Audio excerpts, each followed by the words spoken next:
Seluruh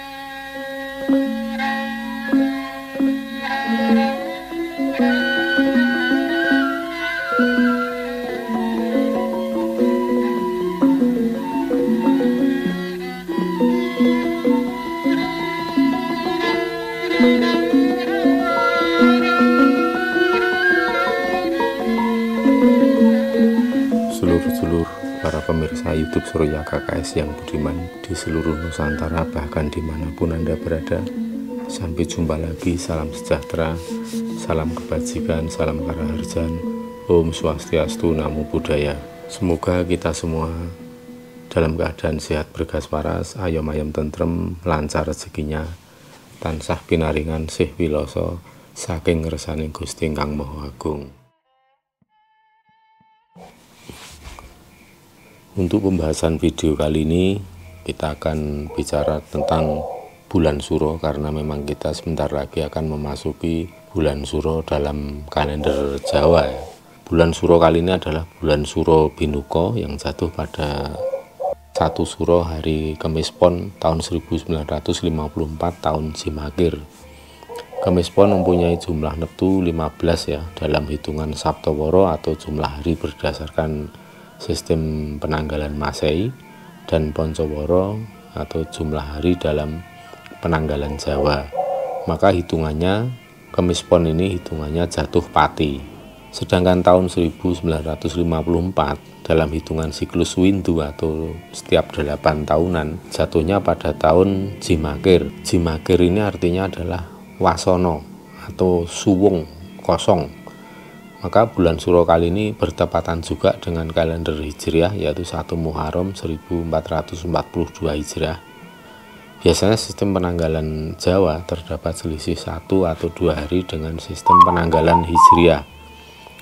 Namun demikian, sistem kalender Jawa usianya sudah lebih tua selama 512 tahun jika dibandingkan dengan kalender Hijriah. Artinya, pada saat kalender Hijriah mulai dibuat, saat itu sistem kalender Jawa sudah mencatat waktu selama 512 tahun.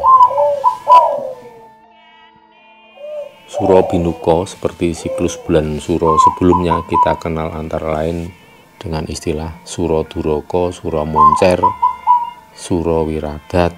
Masing-masing mempunyai makna secara khusus yang menggambarkan bagaimana keadaan yang akan terjadi selama kurun waktu 1 tahun ke depan dimulai sejak tanggal 1 Suro. Sebagai contoh misalnya tahun 2019 lalu bulan Suro dimulai pada 1 September 2019. Neptunya jatuh pada Minggu Wage jumlah 9 atau tiba loro atau sakit, dan bertepatan dengan siklus Windu yaitu tahun Wawu. Artinya selama setahun ke depan yang dimulai pada tanggal 1 September 2019 itu adalah memasuki fase keloro-loro. Artinya ya banyak penyakit, dan tahun Wawu sendiri mempunyai karakter alam yang kering, banyak debu atau banyak abu akibat dari letusan gunung api ya. Dan seperti kita sudah saksikan sendiri, memang selama fase Suro Wirodat ya, tahun jatuhnya sakit, dan tahun Wawu banyak terjadi gunung api yang meletus disertai dengan akeh leloro atau banyak penyakit. Ya, ini tentu saja kita bisa menyaksikan sendiri dengan adanya wabah penyakit ini ya, sedulur-sedulur. Nah, sedulur-sedulur, bulan Suro yang akan datang ini merupakan fase Suro Binuko. Artinya Binuko adalah terbuka. Jadi apa yang terbuka dalam pandangan mata batin saya, yang terbuka meliputi berbagai sektor kehidupan. Di antaranya adalah sektor ekonomi, kemudian sektor sosial budaya, bahkan sektor spiritual masyarakat. Itu artinya akan ada perubahan besar pada tatanan kehidupan manusia. Ya, bukan saja terjadi pada lingkup Nusantara, namun juga meliputi masyarakat seluruh dunia. Perubahan besar ini secara ekstrim dapat disebut sebagai era wula-waling zaman ya. Zaman yang akan serba terbalik. Namun demikian, terbaliknya zaman ini bukan dari sesuatu yang baik menjadi kehancuran atau kejahatan ya. Bukan seperti itu. Kalau saya melihat yang akan terjadi justru sebaliknya dari itu. Artinya, yakni fase zaman edan atau zaman kegelapan seperti yang saat ini masih berlangsung, yang akan berangsur sirna. Jadi era zaman edan yang sekarang ini sedang berlangsung ini akan berangsur sirna. Selanjutnya akan berganti dengan fase menuju zaman pencerahan. Ya, kita melihat bagaimana sepak terjang zaman edan selama ini ya, sedulur-sedulur, di mana kebenaran dianggap kesesatan, kegelapan dianggap cahaya petunjuk, atau dalam istilah Jongko itu disebut sebagai kencono katon wingko, atau emas dianggap pecahan genteng atau sesuatu yang tidak ada harganya. Masih sebagai tanda-tanda zaman edan di mana para penjahat disangka sebagai orang suci, kemudian Tuhan yang sesungguhnya dianggap berhala, sedangkan berhala justru dianggap sesembahan manusia. Selain itu, sumber-sumber kebenaran justru dianggap sebagai kesesatan. Seperti kita bisa melihat bagaimana keadaan saat ini juga masih ada seperti itu. Terus kemudian tuan rumah dianggap tamu, sedangkan tamu malah menjadi penjarah tuan rumah. Ini yang disebut sebagai tamu kang bagekake sing duwe mah. Kemudian banyak orang mengidap mental 3G, yakni golek benere dhewe, golek menangi dhewe, golek butuhe dhewe. Ya. Banyak orang saling berebut mau menangnya sendiri. Banyak orang mau cari benarnya sendiri, serta egoisme, oportunisme menjadi prinsip dasar dalam menjalin kehidupan sehari-hari antar sesama manusia. Ini akibatnya suasana tatanan kehidupan manusia menjadi sangat runyam. Ya. Perang atas nama kebenaran menurut kelompok dan golongan masing-masing terjadi di mana-mana. Kerusakan alam begitu masif dan merajalela. Kebinasaan manusia skala besar juga terjadi karena sebab-sebab yang sangat konyol. Ini fakta dan realitas ya, sedulur-sedulur para pemirsa yang budiman. Namun demikian, memasuki era Suro Binuka ini artinya kekuatan alam akan melakukan koreksi dalam skala besar atas kekeliruan yang dilakukan oleh bangsa manusia dalam memandang kehidupan ini. Sehingga Suro Binuka merupakan babak baru. Jadi saya ulang ya, Suro Binuka merupakan babak baru dimulainya zaman pencerahan Nusantara maupun dunia. Ya, sesuatu yang tadinya dianggap tidak mungkin namun ternyata benar-benar terjadi. Ini yang dalam serat Sangga Jayabaya dikiaskan dalam bentuk kalimat kumambange watu hitam dan sileme prau gabus. Jadi sesuatu yang tadinya dianggap tidak mungkin ya, atau kita memandang terlalu pesimis, tapi pada gilirannya fakta itu akan benar-benar terjadi, bahwa sesuatu yang tidak mungkin ternyata terjadi. Suro Binuka neptu jatuh pati. Ini yang harus kita garis bawahi sedulur-sedulur. Dan saya akan menghimbau melalui video ini yang kita bahas di atas itulah cerca harapan yang akan dan sedang terjadi dalam tatanan kehidupan bangsa manusia di Nusantara maupun seluruh dunia.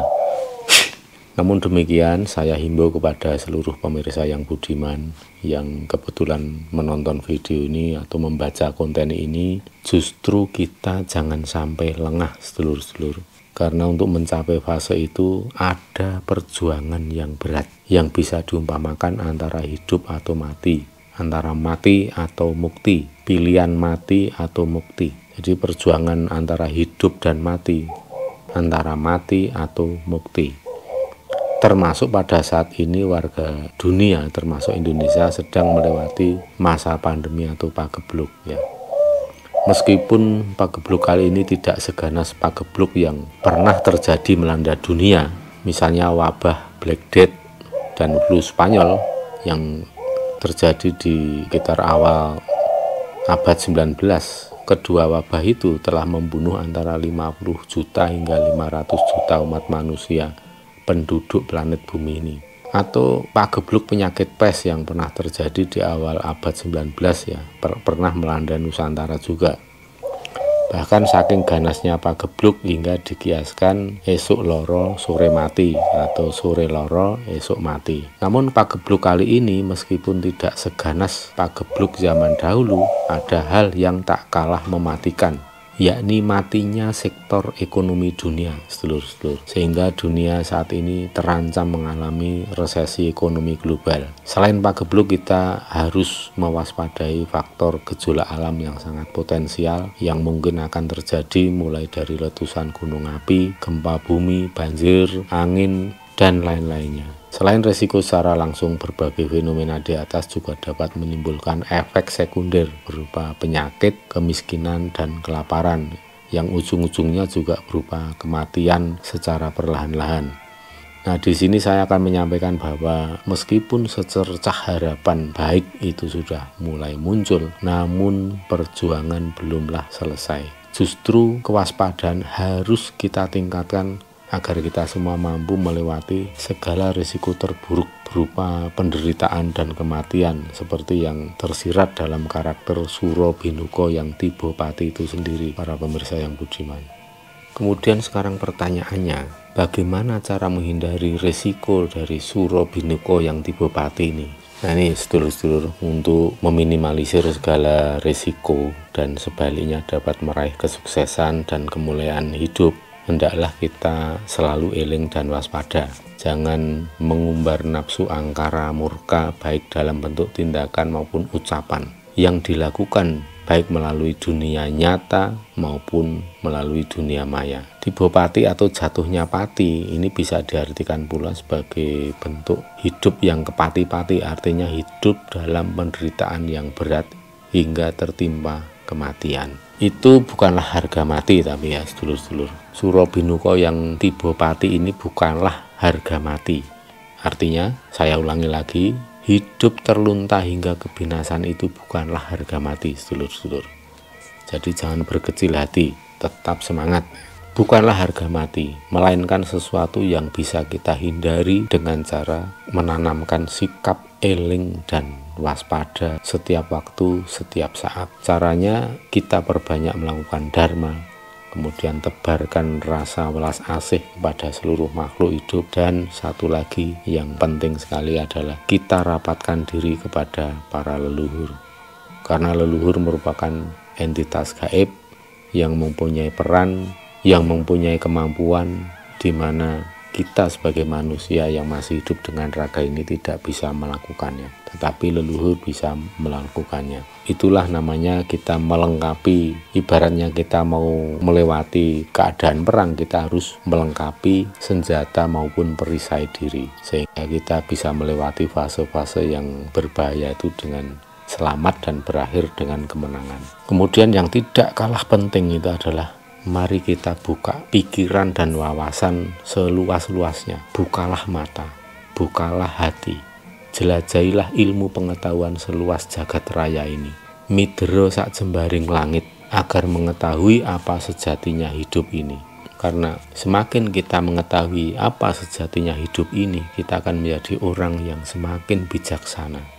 Buanglah pola pikir yang puritan, pola pikir yang primordial, pola pikir yang dipenuhi fanatisme dan sentimen sara.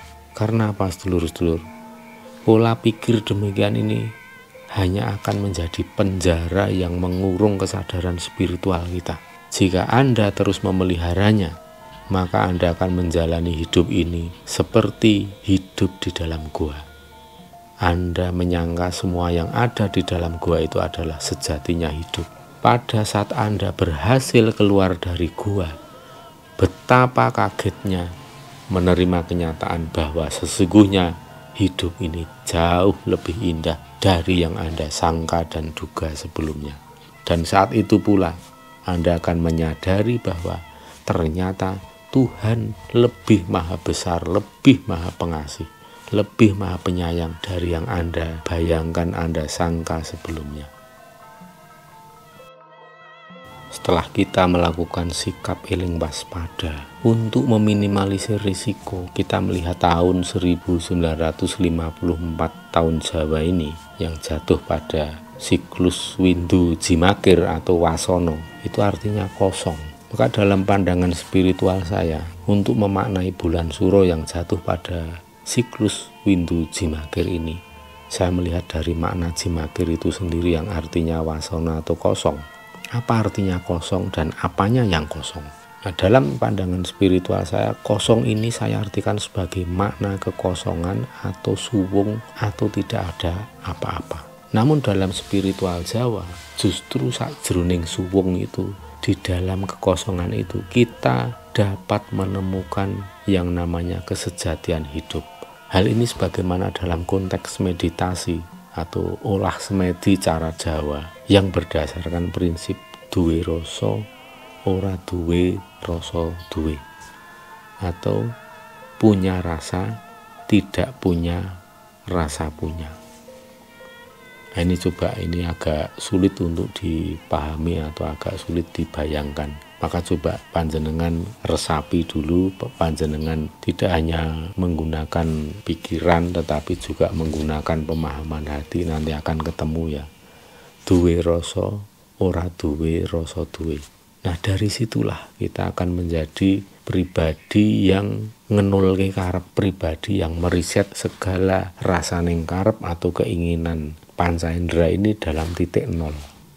Tapi dalam kondisi seperti itu, justru energi hidup yang menghidupkan kita ini, atau biasa disebut sebagai atma sejati yang posisinya ada di atas sukma sejati, itu akan sinergis dan tersambung dengan energi hidup yang menghidupkan semesta ini, atau yang disebut roh jagat agung atau spirit of the universe. Dan disitulah awal mula kekuatan besar itu muncul di dalam diri kita, justru bermula dari kekosongan itu. Makanya yang bisa saya sampaikan pada dulur-dulur di sini, mari kita bersama-sama untuk belajar setiap saat menanamkan dan mengaplikasikan babahan Hawa Sanga atau Nawasanga. Babahan Hawa Sanga adalah lubang 9 dari keluarnya hawa nafsu kita kosongkan. 9 lubang itu apa? Yaitulah mulai dari mata kanan kiri 2, telinga kanan kiri 2 jadi 4, kemudian lubang hidung 6, kemudian mulut 7, kemudian yang di bawah ada 2 lubang lagi. Itu kita kendalikan supaya tidak berlebihan melakukan segala sesuatu. Dalam spiritual Jawa ada proses keseimbangan dengan adanya istilah ngono ya ngono ning aja ngono. Jadi Anda melakukan sesuatu tapi tidak berlebihan, tetap sesuai dengan proporsi kebutuhan. Jadi Anda melakukan segala sesuatu secara proporsional, karena segala sesuatu yang berlebih-lebihan itu akibatnya buruk, karena tidak akan balance, tidak akan memenuhi prinsip keseimbangan lagi. Demikian sedulur-sedulur yang bisa saya sampaikan pada konten video ini, yang intinya mari kita sama-sama eling waspada saat kita melewati Suro Binuka namun tiba pati ini. Semoga kita bisa menyingkirkan segala risiko, kita bisa meminimalisir segala risikonya, dan kita bisa menuai kesuksesan. Kita akan menjadi orang-orang yang meraih berkah dari Binuka itu sendiri, yaitu terbuka dalam segala hal, terbuka pintu rezekinya, terbuka ilmu pengetahuannya, terbuka mata hatinya. Dalam skala besar atau skala luas, alam semesta ini juga sedang memaksa manusia untuk mengosongkan diri, untuk menyuwungkan diri melalui adanya pagebluk atau pandemi global ini. Seperti yang sudah saya sampaikan dalam konten video saya sebelumnya, bahwa apa yang menjadi hikmah dari adanya pandemi ini adalah manusia untuk meriset dirinya, manusia untuk kembali mengkonstruksi pola pikir, mengkonstruksi pemahaman spiritual. Kita sedang disadarkan bahwa segala sesuatu mesti kembali dari awal lagi, mesti kembali dari dalam diri kita. Bisa dikatakan secara ekstrim kita start dari zero, kita akan memulai dari start awal, kita sedang di restart. Jadi itulah termasuk dari adanya pandemi ini merupakan pola-pola atau sistem tata keseimbangan alam yang memaksa manusia untuk menjalankan babahan Hawa Sanga, yaitu babahan hawa artinya lubang hawa yang berjumlah 9 itu kosongno. Jadi saat inilah saat yang tepat untuk mengoreksi diri, untuk kembali ke awal, meriset, dan kita akan mendapatkan energi yang besar sekali pada saat kita sudah selaras dan harmonis dengan alam. Disitulah dalam spiritual Jawa disebut sebagai manusia yang kosmologis, manusia yang selaras dan harmonis dengan hukum alam. Itulah orang yang mencapai kesaktian sejati, dan di dalam dirinya akan tumbuh kekuatan yang luar biasa, sehingga apa yang diucapkan akan terjadi. Setiap doa-doanya banyak dikabulkan. Itu yang dalam spiritual Jawa disebut sebagai idu geni atau sabdo pandito ratu. Jadi apa yang diucapkan terwujud. Itu hanya bisa dilakukan oleh orang-orang yang dengan tataran spiritual sudah sangat tinggi. Dalam hal ini adalah selaras dan harmonis dengan hukum alam. Untuk mengukur seperti apa harmonisasi antara diri manusia dengan alam semesta ini, panjenengan bisa memahami tentang pusaka hasta brata seperti yang sudah saya sampaikan dalam video-video sebelumnya. Yaitu ketika kita mengaplikasikan dalam diri kita itu sifat-sifat dari 8 unsur alam ke dalam diri kita, tidak hanya diterapkan sifat itu ke dalam diri, tetapi juga harus njowo atau njawani atau harus diwujudkan ke dalam pola perilaku, tingkah laku kehidupan sehari-hari. Itu baru disebut sebagai wong Jawa jiwane kajawa. Artinya bukan omong doang, bukan hanya ngomong, tapi harus ada realisasi atau implementasi dalam bentuk tindakan atau perbuatan nyata. Itu baru disebut wong Jawa. Jadi jangan sampai menjadi wong Jawa sing gak Jawa, wong Jawa sing gak jawani. Nanti semakin terasing dengan tata hukum keseimbangan alam, dan disitulah kisah penderitaan demi penderitaan hidup, kesulitan demi kesulitan hidup akan terus bergulat dengan diri Anda. Jangan sampai seperti itu, sedulur-sedulur. Dalam falsafah Jawa ditamsilkan dengan kalimat ngono ya ngono ning aja ngono. Jadi jangan melebihi porsi yang seharusnya, karena justru akan menumbangkan pola keseimbangan hidup Anda sendiri. Artinya Anda justru akan merusak tata hukum keseimbangan alam, baik alam makrokosmos maupun alam mikrokosmos yang ada di dalam diri Anda sendiri. Makan, minum, seks, hiburan, dan lainnya jangan dilakukan secara berlebihan, karena akan merusak diri Anda sendiri. Seperti halnya yang terjadi dengan dunia saat ini, kekuatan alam sedang memaksa umat manusia, apapun suku, bangsa, dan agamanya, untuk mengosongkan diri, untuk refleksi dan mengevaluasi diri, kekeliruan apa yang telah dilakukan selama ini. Manusia dipaksa oleh wabah agar menyadari apa sesungguhnya ritual agama, bagaimana sesungguhnya berdharma atau beramal kebaikan itu dilakukan. Hanya orang-orang yang eling waspada serta berhasil memahami wasono atau kosongan ini yang akan berhasil meminimalisir risiko dari fase suro binuko tiba pati ini, sedulur-sedulur, dan kemudian akan meraih anugerah yang agung. Jadi demikian sedulur-sedulur yang bisa sampaikan. Mudah-mudahan konten ini dapat memberikan manfaat pada seluruh pemirsa yang budiman, memberikan kontribusi bagi sedulur semua yang ingin belajar tentang spiritual Jawa. Sebagai penutup saya sampaikan terima kasih atas segala atensinya. Jangan patah arang, semakin semangat, hari esok semakin sukses. Jumbuh kang kinayuh, kasembatan kang sinedya, dadi kang pinuji, wilujeng rahayu kang tinemu, bondolan bekja kang teka saking kersaning Gusti, Suradira jaya ningrat lebur dening pangastuti.